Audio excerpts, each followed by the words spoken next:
Good morning, my dear friends. Today we are going to discuss concept about motivation. I, Dr. Nisha B, Siddiqui, Assistant Professor from Institute of Management Studies, Devi Ahilya Vishwavidyalaya. Do you know why we are here? Why you are watching this lecture? The answer is very much clear.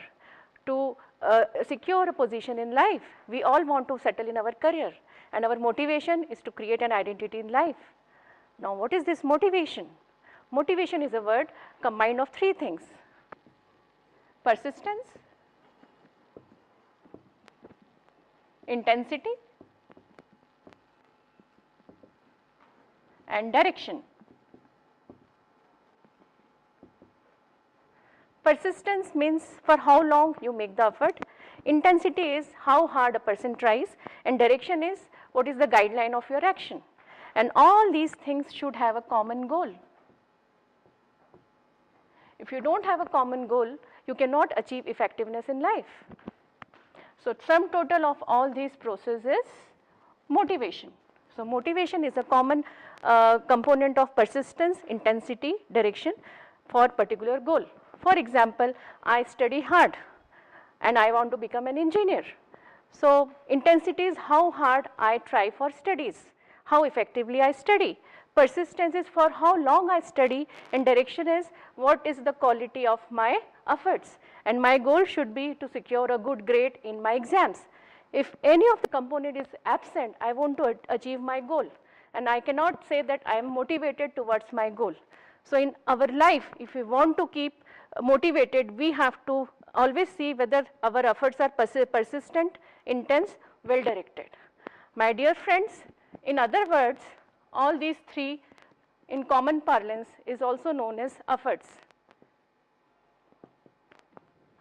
Motivation has been described by several theories. One of the most popular theories was given by Abraham Maslow. Abraham Maslow was born in USA in 1908. He was a psychologist by profession. He said that we have theories of motivation. He says that we have 5 theories of motivation. The 5 theories are depicted in the form of pyramid. The first step in this 5 need-based theory is physiological need. Physiological need means our basic existence need. In layman's language, in Hindi we call it roti, kapda and makan. And after once the physiological need are fulfilled, the next level of need are security need.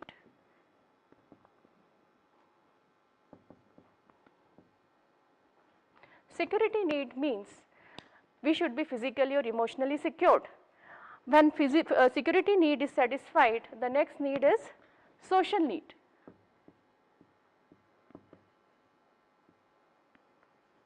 Social need is the need for acceptance. It is also known as need for love. Once social need is satisfied, we have a need for self-esteem.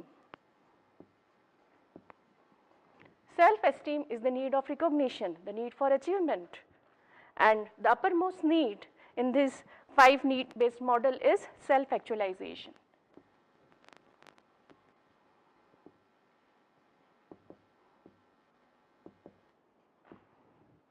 Maslow's this 5 need-based model is highly popular in organizational behavior world.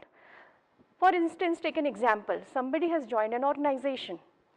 Physiological need, a manager need to motivate the employees, and the existence need are food, the roti, kapda and makan in common parlance we see, food, housing and other basic amenities.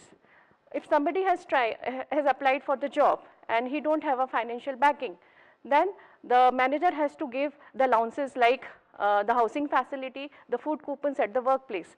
If he or she is able to provide, the manager is able to provide these perks or these allowances, the employee will be motivated to work better in the organization. So, at the junior level, if you give these kind of incentives, the employee will be motivated and give his or her best for the organization.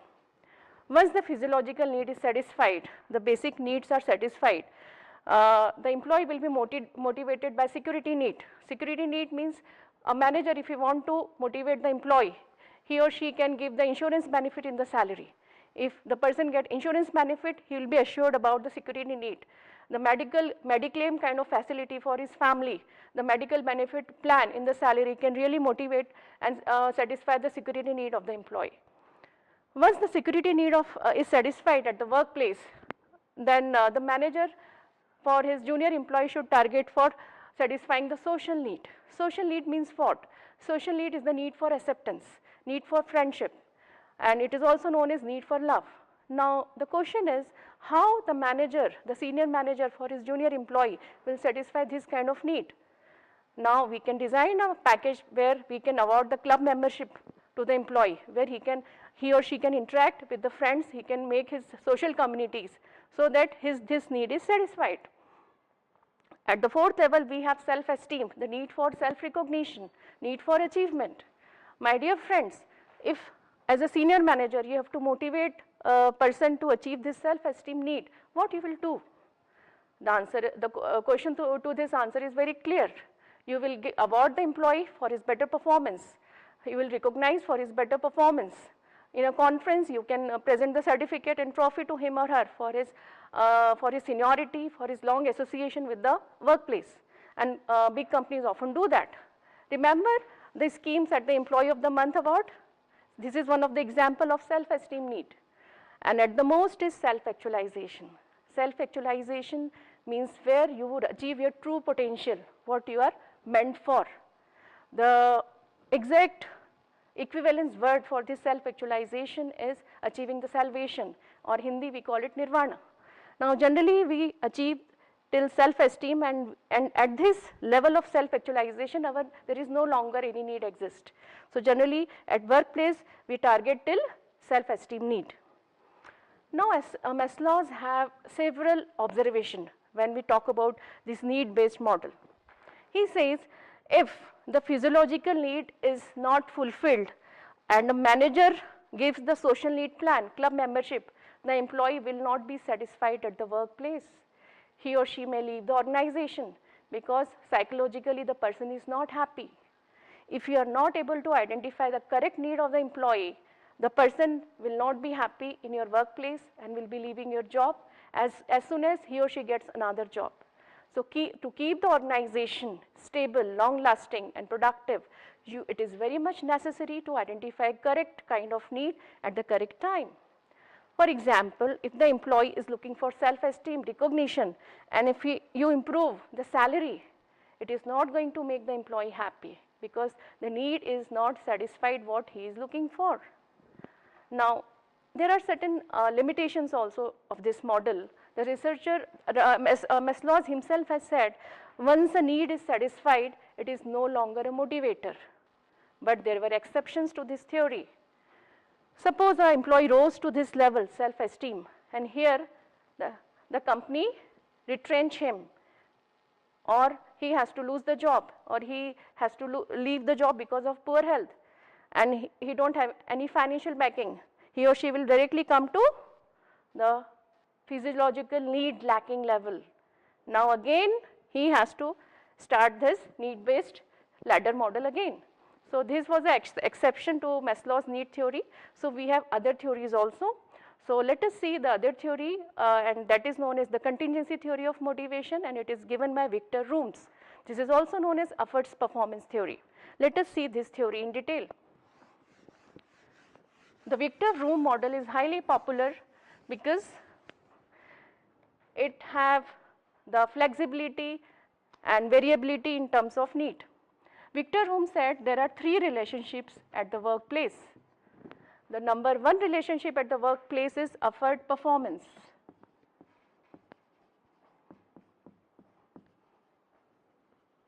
Effort performance relationship at the workplace says that an employee expect that my efforts will lead to a performance that will be recognized by the top management. Whenever I make any efforts, any hard work, it will lead to performance, and performance will lead to my recognition by my boss. And when my performance is recognized, it will give me reward. When my performance is recognized by the higher authorities, it has to give me the reward. And when the reward is given, that has to be equivalent to my personal goal. So third and final relationship is reward should be equal to your personal goal. Now each and every this step sounds very simple, but take an example.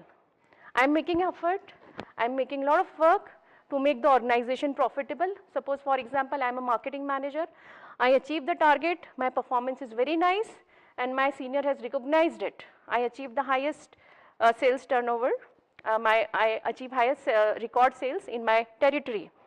My performance has to be rewarded by increment in the salary, for example. But I expect a financial increment. But what happens? My boss, he gives me a package tour along with my family to Europe.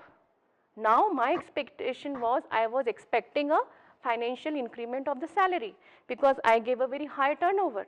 But my boss, according to his will, without understanding my personal goal, he or she gave me the reward of international financial tour. Now as per Victor Room's theory, the contingency theory, this whole model of motivation is no longer a motivator to me because my reward given by my boss is not equivalent to my personal goal. Here the Victor Room suggests that the balance has to be given to the employee. Whatever reward the employee is expecting, it should be as per the personal goal of the employee. So boss should be very much careful and understand what an employee expects from the workplace, and boss should understand the psychological need of the employee. If he or she doesn't understand these needs from the employee, he cannot motivate the employee and organizational performance will be questioned. So my dear friends, we have discussed two theories, one classical theories and one contingency theory of motivation. There are several theories of motivation, and one of those is reinforcement theory, which we often discuss in learning, and another theory is McGregor's theory and two-factor theory of motivation. Let us see the McGregor theory of motivation, and we will be concluding topic with this last theory. McGregor theory of motivation says that there are two kinds of employee, X category and Y category. It is very interesting how McGregor has achieved this classification of X and Y. McGregor has interviewed large number of managers at the workplace, and it was very interesting observation he found. According to managerial observation, what they think about, what is their perception about their employees, there are two kinds of employees at the workplace. One of the employees are highly motivated towards the job, they love their job like anything, but other category of employee, they don't like to work. They have an inherent dislikeness towards doing any kind of job. So in category X are those employees which don't like the job, they don't like to work, and category Y are those category of employee who love their job. Now message is very clear, the managerial style of motivation will be different from each other.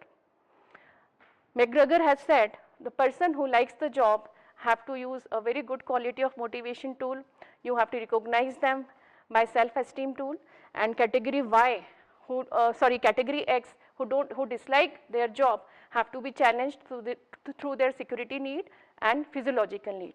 If there is job insecurity at the workplace, they can be dictated for a better performance at the work. And why are self-motivating employees?